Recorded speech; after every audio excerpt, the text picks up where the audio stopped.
मतदाता को सूचना का अधिकार, मतदाता को सूचना का भी अधिकार ये जो है वो है। आप देखिएगा आजकल ये लोग घोषणा करते हैं, फंड वो भरते हैं अपना पर्चा, तो उसमें अपनी शिक्षा, अपनी संपत्ति और अपने ऊपर किए गए केस जितने भी हैं इन सब की जानकारी भरते हैं। तो ये हमको इसी के अभिव्यक्ति की स्वतंत्रता के अंतर्गत ही हमको मिला है। जैसे कहा गया ना जानने का अधिकार, तो जानने का अधिकार है, तो मतदाता को सूचना का अधिकार है, जिसको हमें चुनना है उसके बारे में हमें जानकारी, ये भी इसी के अंतर्गत आया। और एक है, हेलो हेलो हम बता रहे हैं उसके थोड़ा सा बाएं साइड में म्यूट का ऑप्शन है, उसको जो है बंद कर दीजिए दोनों। अच्छा वीडियो है, एक ऑडियो है, बंद कर दीजिए।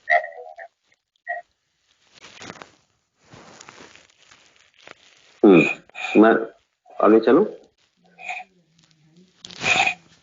मेरी आवाज आ रही है ना सबको? हाँ सर आ रही है। हाँ, आप देखिए जैसे कहा गया कि जैसे हमें बोलने का है, इसी तरह से हमें चुप रहने का भी अधिकार है।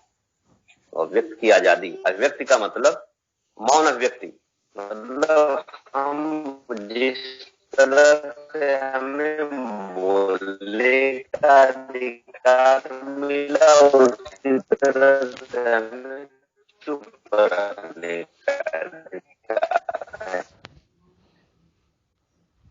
बात किया गया है राष्ट्रगान,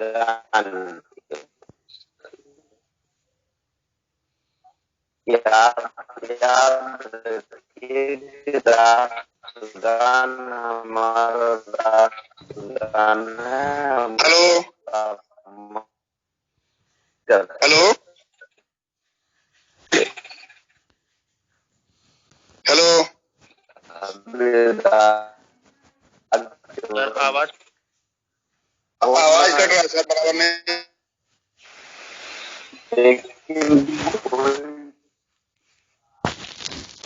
हेलो सर क्लियर नहीं आ रहा है। हेलो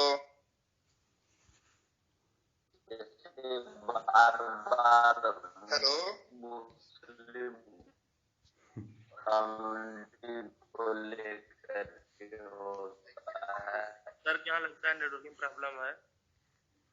जी आवाज नहीं आ रहा। आवाज नहीं आ रही? नहीं आवाज क्लियर नहीं आ रहा, सबको समझ में नहीं आ रहा क्या बोल रहे हैं आप। सर अब आपकी आवाज आ रही है, पहले नहीं आ रही। अच्छा आ रही है अब? जी हाँ अब आ रही, पहले नहीं आई। हाँ आ रही। अच्छा चलिए कोई बात नहीं है, मेरे हाथ में नहीं है, लेकिन ये जरूर है कि अगर ना आए तो आप लोग बता दीजिएगा, और जहां से बात छूटी हुई बात है उसको हम पूरा करेंगे। क्या आप चुप रहने का अधिकार हम बोल रहे थे, सुना आप लोगों ने? जी नहीं, इसको रिपीट करिए। हाँ यही आवाज, इसको रिपीट कर दीजिए सर। हेलो हाँ सर चुप रहने का अधिकार रिपीट कर दीजिए सर। ठीक ठीक ठीक। जैसे चुप रहने का अधिकार मैंने बताया कि जैसे हमें बोलने का अधिकार मिला हुआ है, वैसे ही हमें चुप रहने का भी अधिकार है। हम किसी को कुछ बोलवाने के लिए बाध्य नहीं कर सकते। तो जैसे राष्ट्रगान के प्रसंग में बातें आई थी कि क्या हर व्यक्ति को राष्ट्रगान गाना चाहिए? जैसे राष्ट्रगान हो रहा है तो ये तो सही है कि हम खड़े नहीं रहेंगे, सॉरी बैठे नहीं रहेंगे, खड़े हो जाएंगे, लेकिन क्या वो व्यक्ति बोले भी? ये आवश्यक नहीं है। जैसे कुछ लोग हमने खुद देखा हुआ है कि कुछ मुस्लिम जब राष्ट्रगान तो गाते हैं, लेकिन कुछ इतने जो है रूढ़िवादी है कि वो राष्ट्रगान नहीं गाते हैं। वो कहते हैं कि हमें इस तरह की इबादत करने की इजाजत नहीं। तो उनको उनके बात आएगी, उनके प्रसंग में कोर्ट ने निर्णय दिया कि भाई अगर वो नहीं गाना चाहते हैं तो ना गाएं। जिस तरह से हमें कुछ बोलने का अधिकार है उसी तरह से हमें चुप रहने का भी अधिकार है। तो राष्ट्रगान गाना, राष्ट्रगान के प्रसंग में यह निर्णय दिया गया कि हमें जिस तरह से बोलने का अधिकार है उसी तरह से अनुच्छेद 1 के अंतर्गत व्यक्ति की आजादी के अंतर्गत चुप रहने का भी अधिकार है। तो हमें कोई राष्ट्रगान गाने से बाध्य नहीं कर सकता। अगर से आता है तो राष्ट्रगान ना गाने का अधिकार के अंतर्गत चुप रहने का अधिकार किस अनुच्छेद के अंतर्गत? अनुच्छेद 19(1) का। अनुच्छेद 1 का जरूर लगाइएगा। और विदेश जाने का अधिकार है। ये मेनका गांधी बनाम भारत संघ 1978 में एक केस मेनका गांधी ने फाइल किया था। तो विदेश जाने का अधिकार, और ये अधिकार इसके अंतर्गत भी आता है। और ये सारे अधिकार अभी हम आपको 21 में भी बताएंगे। 21 में भी जितने ये 19 के अधिकार हैं सब 21 के अंतर्गत भी आते हैं। प्राण एवं दैहिक स्वतंत्रता जो आती उसमें ये शामिल कर लिए गए। आंखों देखा हाल जानने का अधिकार, जो कमेंट्री वगैरह आती है। धरना प्रदर्शन का अधिकार है हमें, लेकिन शर्त यह है कि धरना प्रदर्शन अहिंसक हो। हिंसक धरना प्रदर्शन का अधिकार। हम जैसे आजकल हम लोग ये कर रहे हैं ना, वहां हो रहा है दिल्ली में किसान आंदोलन चल रहा है। हाँ, किसान आंदोलन जो चल रहा है, अब अलग बात है कि सरकार उस पे वहां पे नहीं पहुंचने दे रही है जहां हम जा रहे हैं।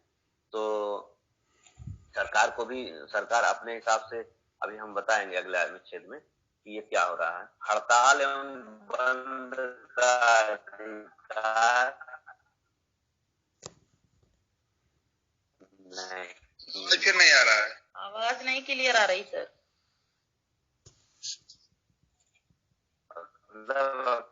हमें हड़ताल और बंद, आवाज नहीं आ रहा आपका।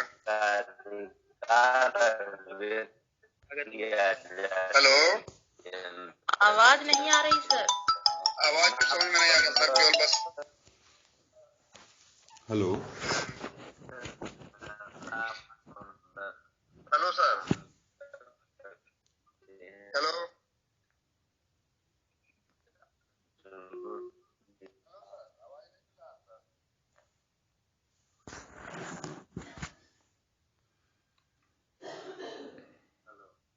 हेलो, नेटवर्क प्रॉब्लम है वहां पे, तो ये आवाज कट जा रहा है जी उसके लिए भाई। हाँ भैया, हाँ आवाज आई अब? हाँ अब आवाज आई है। हेलो, हाँ भैया आवाज आ गई है। अच्छा चलिए ठीक है। जब ना आए तो अब कैसे मैं जानू, नहीं आ रही। खैर आप लोग की आवाज आ रही थी तो हम पता चल गया बात आए में। और हाँ, तो अब क्लियर? हाँ जी, हाँ चले। तो अब हमने कहा कि हड़ताल और बंद करने का हमें अधिकार नहीं है, क्योंकि हड़ताल और बंद देखिए कोई करते हैं तो सरकार क्या करती है, एस्मा लगा देती है, आवश्यक वस्तु अधिनियम लगा करके उसको रोक लेती है। तो हड़ताल बंद का अधिकार नहीं है, धरना प्रदर्शन का अधिकार है, इसमें आप देखिएगा। लेकिन धरना प्रदर्शन के साथ एक शर्त है कि वो अहिंसक होना चाहिए। अब ये चीजें जितनी हमने बात बताई है, ये सारे न्यायालय के निर्णयों द्वारा दिए गए। संविधान के अनुच्छेदों में आप ढूंढेंगे तो सिर्फ आप एवं अभिव्यक्ति की स्वतंत्रता करके छोड़ दिया गया। लेकिन इन सब बातों का प्रश्न आता है। इनमें सबसे महत्वपूर्ण बात जो है वो यही है, प्रेस की स्वतंत्रता। ज्यादातर प्रश्न आएगा। आप लोग अगर पिछली परीक्षाओं में प्रश्न हल किए होंगे, कुछ लोग और परीक्षाएं देते होंगे दूसरे विभाग के, तो आप जानेंगे कि प्रेस की स्वतंत्रता अनुच्छेद 19(1) का। और इसमें ये क्या था, इंटरनेट का मसला आया था। एक बार प्रश्न ऐसे पूछा था कि कोई किसी पे बाला साहब ठाकरे के खिलाफ किसी ने कमेंट कर दिया था। अरे अब तो 4-5 साल हो गए होंगे जब उनकी मृत्यु हुई थी। फेसबुक पे लाइक कर दिया था कितने उस पे, तो वहां की सरकार ने उनको हिरासत में ले लिया था।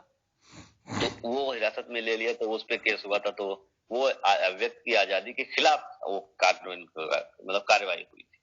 तो उस पे उसने वो केस जीत गई थी लड़की। इसी आधार पर भाई हमने तो कुछ ऐसा कहा नहीं है, हमारी अभिव्यक्ति की आजादी का सवाल है। तो अब बात आती है कि क्या हमें अभिव्यक्ति की आजादी अनलिमिटेड है? तो हमारी अभिव्यक्ति की आजादी अनलिमिटेड नहीं है। तो हम आजाद कब तक हैं? वाक की इस पर प्रतिबंध लगाया गया अनुच्छेद 19(2) द्वारा। 19(1) में हमें आजादी मिली हुई है और 6 प्रकार की आजादी है, क ख ग घ ङ और छ है। और 19(2) से फिर हमें प्रतिबंध लगाना शुरू करता। तो 19(1) का पे प्रतिबंध 19(2) लगाता। 19(2) कहता है कि अगर राष्ट्रीय एकता और अखंडता की बात आए, राष्ट्रीय सुरक्षा की बात आए, विदेशों से मैत्रीपूर्ण संबंध की बात आए, जैसे हम कोई देश जो है भारत किसी देश से मैत्रीपूर्ण संबंध बनाना चाह रहा है कोई भारत का नागरिक उसके खिलाफ, उस देश के खिलाफ कोई बात बोल रहा, तो हम उस अभिव्यक्ति की आजादी पे प्रतिबंध लगा देंगे कि भाई हमारा देश उनके साथ राजनीतिक संबंध बनाने की कोशिश कर रहा है, हमारे देश का एक नागरिक उसके खिलाफ जहर बोल रहा। तो हम विदेशों से मैत्रीपूर्ण संबंध को लेकर के लोक व्यवस्था, सार्वजनिक व्यवस्था न भंग हो, आप ऐसे कोई बयान न दे जिससे मतलब दंगा फसाद हो जाए। सार्वजनिक व्यवस्था में अगर आप कोई अवरोध पर, तो आपकी कोई वाणी या व्यक्ति, आपकी अभिव्यक्ति या आपकी अभिव्यक्ति की आजादी अगर लोक व्यवस्था का, कानून व्यवस्था के लिए संकट उत्पन्न करती है, तो न्यायालय की अवमानना अगर हो रही है, तो मानहानि का केस हो और अपराधियों को बढ़ावा मिले आप किसी बात से, आपकी किसी से, और नैतिकता का पतन हो, ऐसी आपकी बातों से, आपकी बातें अनैतिक हो, अगर इस तरह की कोई बात की जाती है, तो अनुच्छेद 19(2) आपकी अभिव्यक्ति की आजादी पर प्रतिबंध लगाता है। उस सीमा तक प्रतिबंध लगाए जिस सीमा तक आप इन सब दोषों से, आपकी अभिव्यक्ति इन सब दोषों से ग्रसित है।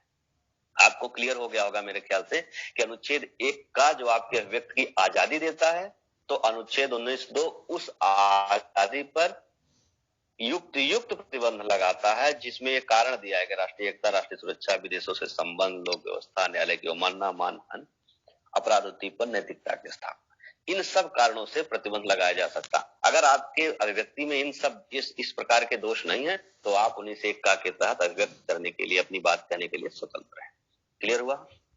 अब हम कहते हैं कि जब 6 प्रकार की स्वतंत्रताएं दी गई है 19(1) का में, 19(1) में, तो 19(1) खा क्या कहता है? 19(1) का ने कहा वाक्य एवं अभिव्यक्ति स्वतंत्रता। 19(1) खा कहता है शांतिपूर्ण एवं निरायुध सम्मेलन का अधिकार, कि शांतिपूर्ण निरायुध, हम कोई संघ बनाए, सम्मेलन करें, संघ बनाने का अगले में है, जिससे हम कोई सम्मेलन कर रहे हैं, शांत मतलब कोई सभा कर रहे हैं, मीटिंग कर रहे हैं, तो हम कर सकते हैं। ये हमें 19(1) खा कहता है, कर सकते हैं, हमें इसका अधिकार है। लेकिन वहीं 19(1)(3), जैसे 19(1) का को 19(2) ने दबाया, उसी तरह से 19(1) खा को 19(3) दबा रहा है, और वो कह रहा है कि राष्ट्रीय एकता और लोक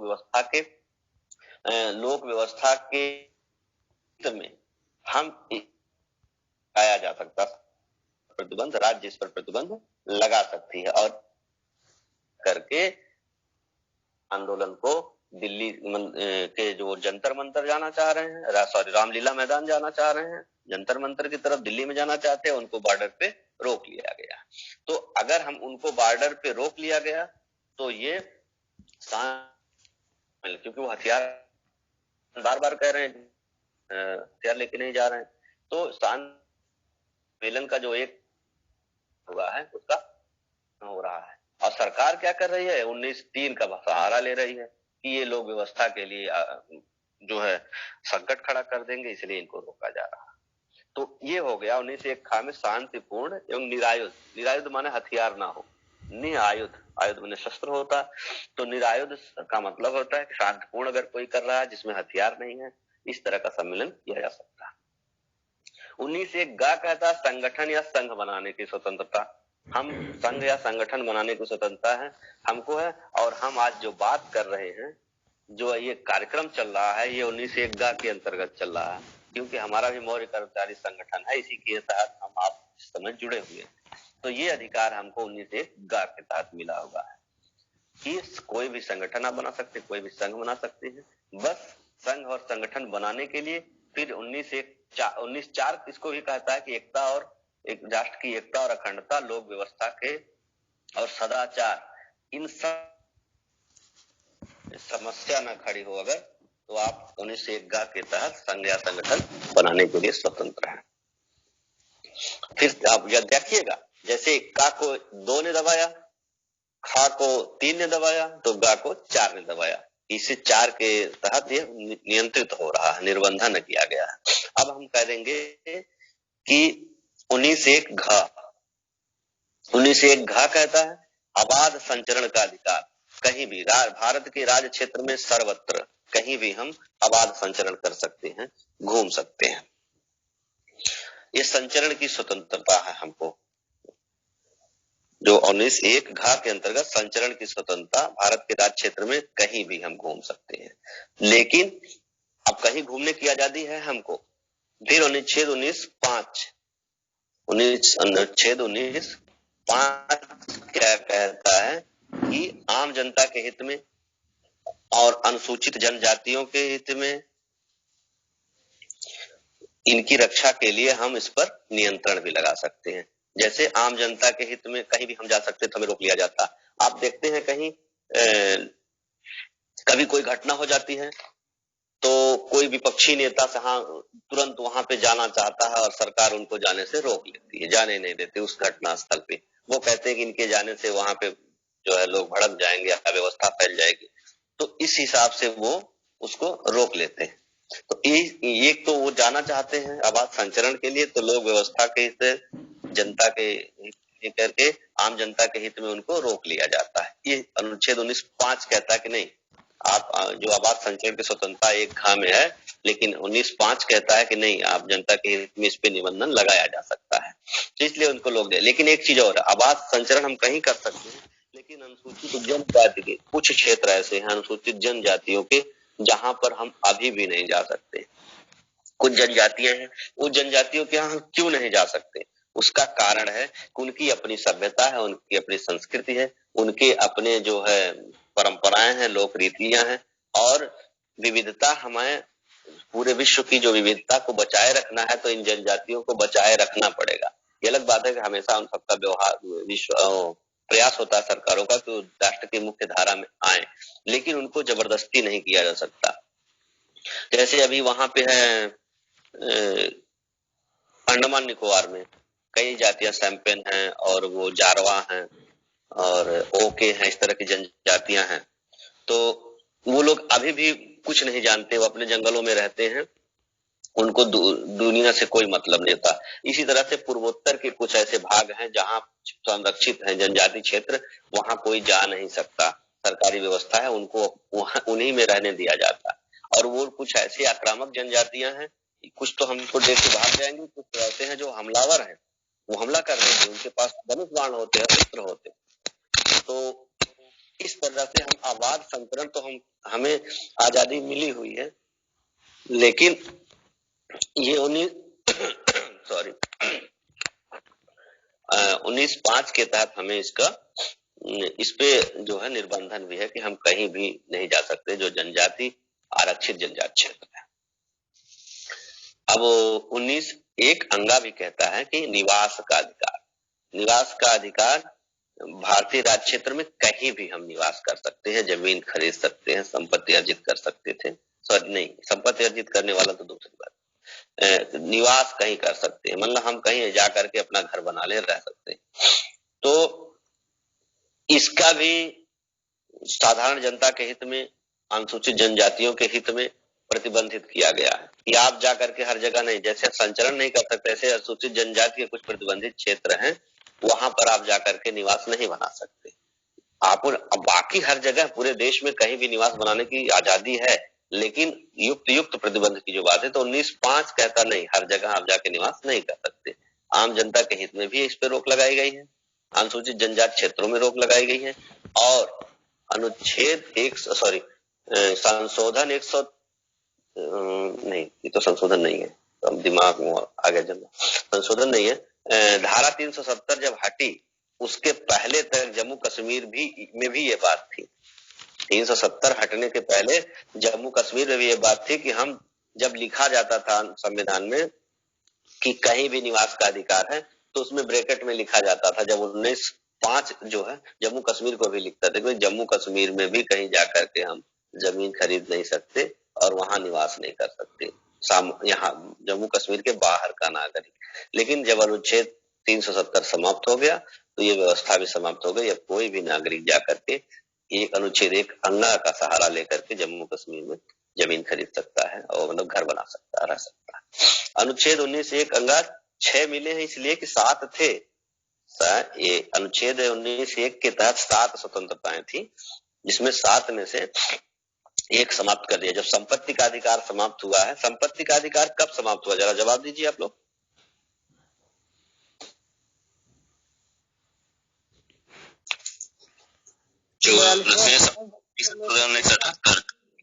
हाँ, 44वां संशोधन 1978 में अनुच्छेद क्या था? 30 जी 30 नहीं था, 31 था। अनुच्छेद 31 था, तो अनुच्छेद 31 के मूल बातें समाप्त कर दी गई, लेकिन अभी 31 में क ख ग बचा हुआ है। उसकी जब हम वहां पहुंचेंगे तो चर्चा कर देंगे थोड़ा सा। बहुत ज्यादा महत्वपूर्ण वो नहीं है, महत्वपूर्ण बस इतना है कि वो समाप्त कहाँ से किया गया। अच्छा, समाप्त करके कहीं रखा गया है? मैंने शायद चर्चा किया था पिछली बार, आप लोगों से ही उत्तर आया था। अनुच्छेद 300 हाँ 300 का में रखा गया, वो कि वैधानिक अधिकार है जो है मूल अधिकार से हटा दिया गया। अनुच्छेद 300 का वहां रखा गया। इसी तरह से इसमें 19(1) में संपत्ति अर्जन का, संपत्ति को धारण करने का, उसको व्यय करने का अधिकार था, जो 44वां संशोधन द्वारा निरसित कर दिया गया। यानी कि अब हमारे यहाँ 19(1) का अस्तित्व तो नहीं है। एक चीज और जानिएगा कि जब कोई अनुच्छेद समाप्त होता है तो वो उसका वो कालम ऐसे छोड़ा रहता, ऐसा नहीं कि कोई कालम खिसका के आगे पीछे कर दिया गया, ऐसा कुछ नहीं। अनुच्छेद 1(4) निरसित देता, बात खत्म। हमें जो अनुच्छेद 1(4) में था वो 6 रहेगा। इसीलिए संविधान के अनुच्छेदों का क्रम ऐसे ही बरकरार है, जो जहां था वही था। उसमें क खा करके जोड़ दिया गया है, लेकिन जो निरसित किया गया वो वही पड़ा रहता है, वो कहीं नहीं खत्म। तो अनुच्छेद 1(6) कहता उपजीविका, वृत्ति, रोजगार, कारोबार की आजादी अपनी इच्छा अनुसार, मतलब सभी देश के सभी नागरिकों को अपनी इच्छा अनुसार अपनी जीविका, वृत्ति, कारोबार के पूरी आजादी है। लेकिन कहीं भी जाकर के आप बच सकते हैं, कर सकते हैं, कोई भी व्यापार कर सकते हैं।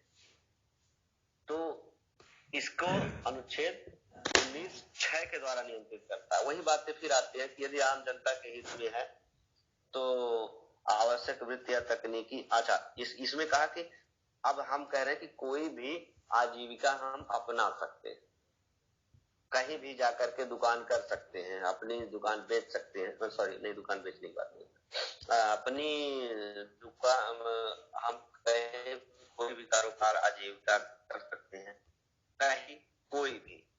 तो इस पर 19(6) प्रतिबंध लगाता है। 6 कैसे प्रतिबंध लगाता है? वो कहता है कि अगर कोई ऐसा काम है, कारोबार है जो आम जनता के हित में है तो आप नहीं कर, तो इस तरह का व्यापार आप नहीं कर सकते। दूसरी चीज है कि फिर वो और लगाता है प्रतिबंध कि क्या हम वकालत कर सकते? हर कोई वकालत भी एक पेशा है, तो क्या वकालत कर सकते हैं हम? हर कोई वकालत कर सकता है? नहीं कर सकता। जिसके पास वो डिग्री होगी वो कर सकता है। तो 19(6) प्रतिबंध लगाता है इस पर कि कुछ ऐसे आवश्यक योग्यता निर्धारित है, उस आवश्यक योग्यता को तभी वो व्यवसाय कर सकते हैं, अन्यथा। जैसे आप कोई कहे कि नहीं वकालत भी एक पेशा है, अनुच्छेद 1(6) के तहत हमें स्वतंत्रता मिली हुई है तो हम उसको कर